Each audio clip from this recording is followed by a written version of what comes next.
How do you implement a lead small culture in your youth ministry? We're going to talk about that question coming up next. Hey everybody, welcome to That Canadian Youth Pastor. My name is Spencer, and on my channel I love to create videos that resource students, youth leaders, and youth pastors as we continue following Jesus together. If you're new here, consider subscribing. I'm super excited about the video that we have today. I had the chance to do an interview with a great guy named Jeremy MacDonald, and we have that video coming up right now as we discuss some questions regarding this idea of a lead small culture, a culture centered around relationships and small groups in your youth ministry. Enjoy. Hey everybody, welcome to today's video. I'm super excited because today I have the opportunity to interview Jeremy MacDonald. How's it going, Jeremy?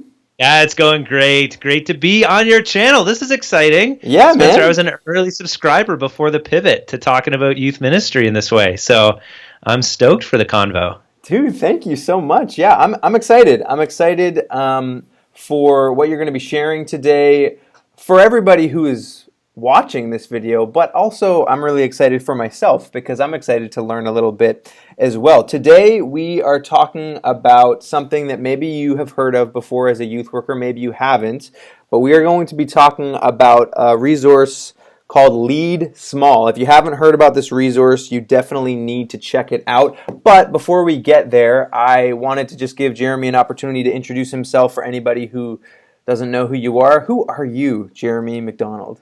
Thanks so much, man. I'm Jeremy. I'm a youth worker. I've done youth ministry in the local church for the last 10 years and from the East Coast originally. And so grew up here in New Brunswick. And then over the last few years, worked at an incredible church over in Ontario called Connexus. And so I was involved in a few different parts of that church, but specifically also got a chance to oversee our youth ministry along with an incredible staff member and Sydney Lester, and then also a couple other people that would come in as interns. But right now, kind of this unique thing is I'm back on the East Coast and I'm working with our friend Sid Coop, who runs a great organization supporting youth ministries across our country, Canada. And so CYWC, regional training, those conferences that come each year. Yes. To different regions of Canada. That's what we're most known for, but also involved in research projects and equipping leaders in other different ways, our podcast, all that kind of stuff. And so that's what I'm up to. But I'm here on the East Coast. I'm in my bunker. So because I kind of work from home, we've got a work bunker. My wife teaches kids in China online. And so that's just like our air exchange unit in the back. But I probably need to freshen the space up if I'm going to, talk to people a lot just with the screen. Yeah, great. Absolutely. So it's great to be here. Thank you so much. It's great to have you, and I'm excited to hear from you when it comes to this whole topic of Lead Small. So as we get started, maybe I'll start off with this first question, real simple. What is Lead Small? Obviously, I have the Lead Small book here, but when we talk... This isn't my book. It's a great book. Yes. People should buy it, but just to make sure nobody thinks that I'm an author by any stretch, I am a resource user. I've read that book. I love it. Where did you get it? I got it offline on Amazon. Actually, I can't remember if I got it off Amazon or the Orange Store. Yeah. When did you pick it up? Was it in the last year? I got it probably a year and a half ago. I think it was about a year and a half ago that I first heard about it. It was during my prep time as I was really trying to think through what kind of a youth ministry I wanted to build. I discovered it along the way, and man, it was a lifesaver. Oh, I love it. I love that. Yeah, so, sorry, what was your question again? What is Lead Small? When we talk about implementing a Lead Small culture, what do we mean? What am I talking about? Somebody might hear Lead Small and they think to themselves, what do they mean? What are we talking about when we talk about Lead Small? Yeah, so Lead Small really is it is a resource. It's a couple of books, a strategy that originated with Reggie Joyner and this company called Orange down through the States, and they really did a great job putting words to what I think a lot of people recognize as you think about ministry, wherever your context is. No matter if you're a youth pastor in a local church, if you're a volunteer somewhere, if you're listening and you're thinking about doing good ministry, or if you're a parent, a lot of us have asked the question, man, what does it take for a student, for a high school student, for a middle school student to develop an authentic faith that lasts beyond their high school years? And so, at whatever level of ministry that you're in, hopefully at the core of what you want to see is for students to really fall in love with Jesus and to follow him for the rest of their life. And so, we've been pretty interested in that question and actually tracking and trying to understand, okay, what actually kind of sparks that kind of faith? What kind of things can we do as youth workers? Obviously, the Holy Spirit is going to lead the way and do what the Holy Spirit's going to do in people's lives, but what can we come alongside of God's work in a really helpful and practical way? And what we've found, and this isn't just like a thought, this is something that we've actually tracked, that we've talked about, that we've done real research on in Canada, is that when a student has a mentor in their life, someone who cares about what they're going through, what's going on, knows their name, knows their story, and that mentor then also helps that student take steps in their faith journey, then the chances of that student continuing to follow Jesus into their young adult and adult years skyrockets. So just in terms of quick differences, we see, if you ask across Canada authentically, anybody that had real church connection in their high school years and middle school years, and you follow up with them in the next 10 years, with that mentor, making regular contact with them, it keeps them in the church and engaged at about a 77% rate, which is great. We're still sad about the gap there. We want to close that. That's understandable. But if a student doesn't have a mentor, there's nobody tracking and following up with them, the chances of their faith continuing post-high school drops down to 17%. Wow. So sometimes people look at the stats and they think, oh, like the church is failing, we're losing all of our students, we only keep about 20% of them. And that's true for as long as we don't have mentors regularly tracking with students in their faith journey. When we actually are intentional about that, the stat flips on its head and we see almost 80% of students continue on post-high school. And that's real stats. That's Canada. So if you're listening outside of Canada, it's a little bit different maybe. But that's what we've seen in our country in the last few years. So Lead Small, to answer your question, puts language to the idea that if you could infuse a student's faith journey with a caring adult who will help journey along the road with them, then you're creating a Lead Small culture where an adult, somebody who's following Jesus, connects with a few students over time to help them build that authentic faith. That's the Lead Small way. It's a small group leader, it's small groups, it's life groups. Lots of people use different language. This is a kind of a specific language to talk about those same kind of things. That is awesome. Man, you need to share with me some of those statistics. I never heard those statistics before. That's crazy. Isn't that nuts? That bolsters my confidence in what we're doing. Oh my gosh. I'm like, yes. 100%. So you should track. It's just renegotiatingfaith.com. And this was a research project that we did, the team from CYWC, our parent organization's called Truth Matters. We partnered with EFC, Power to Change, Youth for Christ, a few others, and did this research over the last few years. And so we released it this last year, and it's specifically, again, honestly, there's hundreds or I think even thousands of students. So it's a real study that tracks, and you can look at different types of churches, specific types of contact that are made by the mentors. But the general stat that really was not just surprising to us, because I think we knew that this would be the case, but I think it was surprising how powerful the role of a mentor really is. And so we just love to see that. There's lots of good there. If you're listening and you're like a camp worker, there's great stuff on camps and what camps are doing, campus ministry, incredible impact, and all that's at that research project, Renegotiating Faith. That's awesome. Well, like I said, I'm excited for the things that the viewers are going to learn, but I'm also excited for what I'm going to learn, because I actually just found out today. Today is my 1-year anniversary in the youth pastor role at my church. So I've been in this thing for a year now. Thank you. Is this when they buy you the car? Is that like you stayed a year? I wish. Oh my gosh. New computer? Nothing? Was there like a cake? Just a pat on the back and staff meeting, but you know what? I'm okay with that. Yeah, I didn't even realize it was today, to be honest. I thought it was actually in September, but whatever. The point is that I'm a year in now to trying my best to implement this Lead Small culture, this culture in our youth ministry where we're focused on small groups and where we're specifically focused on doing everything we can to provide every student in our youth ministry with a person and a place. And obviously it takes time to change any culture in any organization, and I realize that. But based on your experience and your passion for these types of things, I'm really interested in learning, what are some tips you would share with youth workers who are wanting to implement a lead small culture in their youth ministries? Is there any insights you could give myself or others on things that we could focus on to help that process?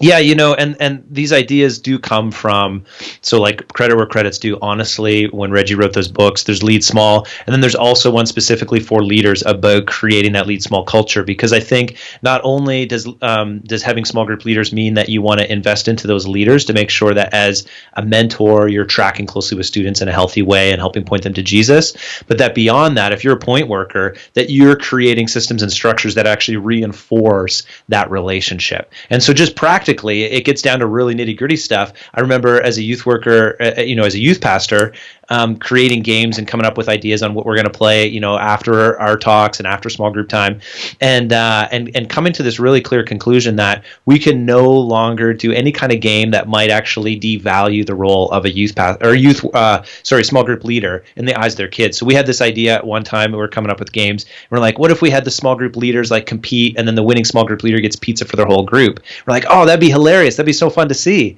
But the problem with that is that then the small group leaders who don't win, their group just thinks, oh, my small group leader is lame. They didn't win us pizza. I'm disappointed in them.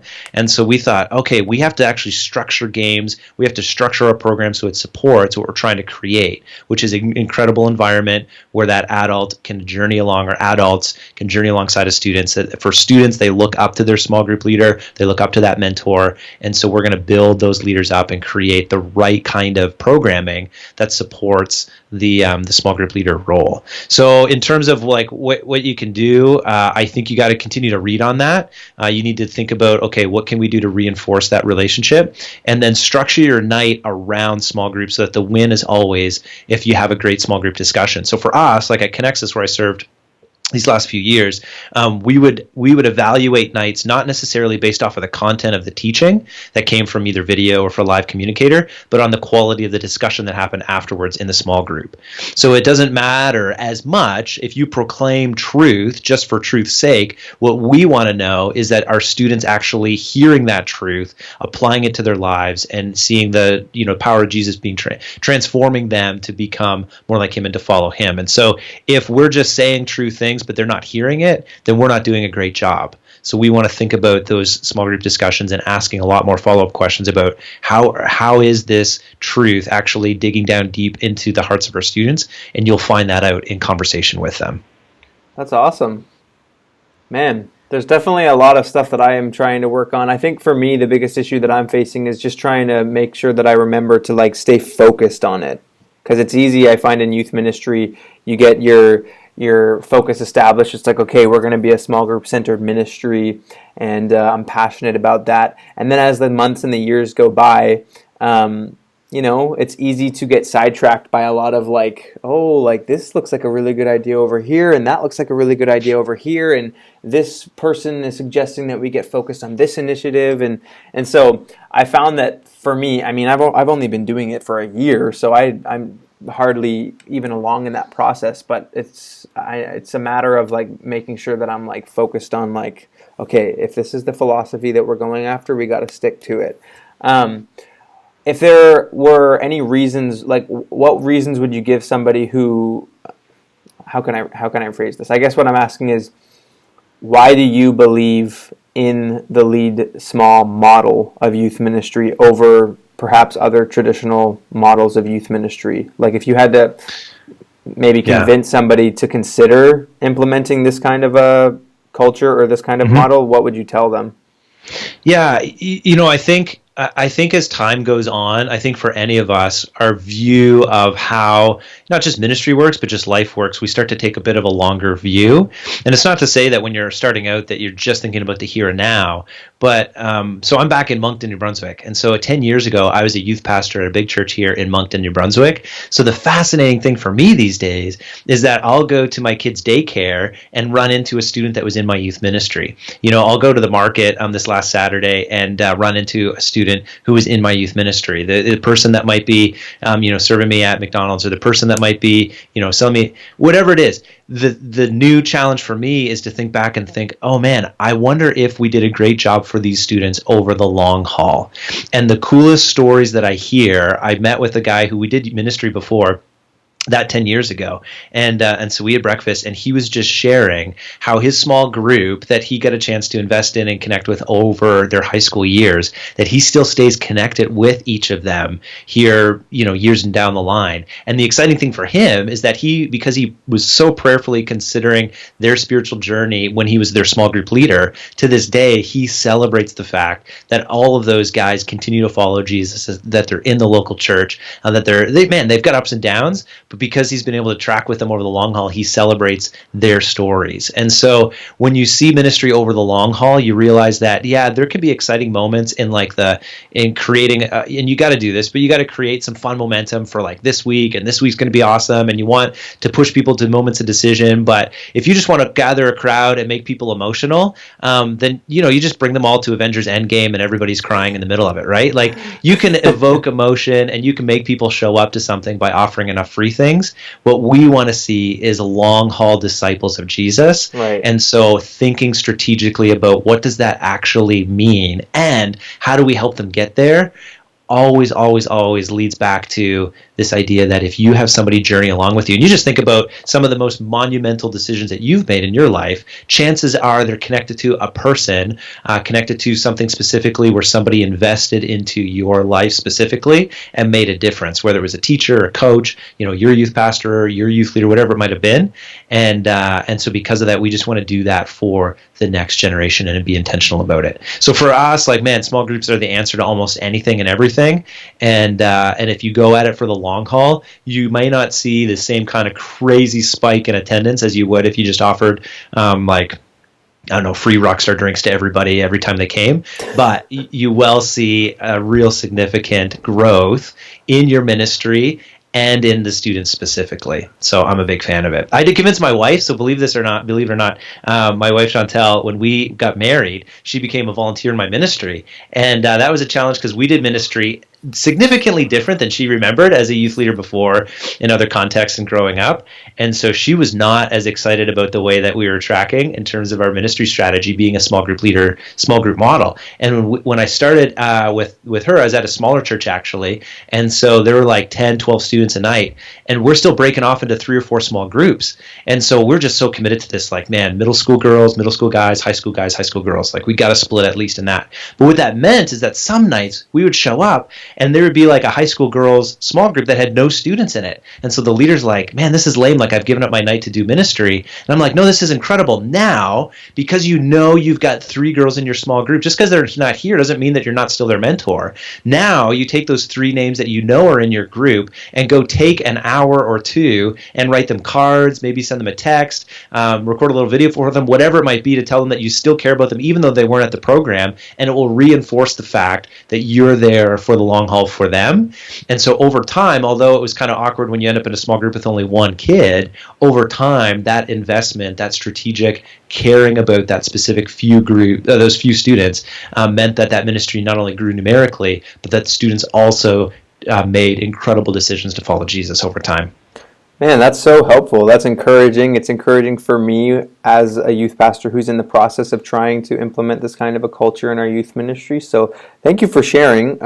Real quick before we go, I know that you guys have a really great podcast that you've been working on. What's it called? The Team? Yeah, absolutely. So I'm going to plug that, but I do want to say one more thing. Yes, yes. And because this is a real passion point when I think about small groups. This also is a strategy that scales. Now that I talked about that small church, so whether you're running with 10 students in your ministry, whether you're running with 200 or 300 or 500 or 1,000, this is a model that will scale out your ministry and allow you to reach more students. And the issue I think that I'm most passionate about is that in anybody's community, there are significantly more students who don't know who Jesus is than there are students who do know who Jesus is. And so we've got to find ways, I think, to be able to see more students come to know Jesus and make a dent in honestly, the kingdom of darkness that has overtaken all of our communities. And so this is the best way, I think, to be able to grow that out there. And I'd love to see more ministries grow bigger so that we can see more students follow Jesus. So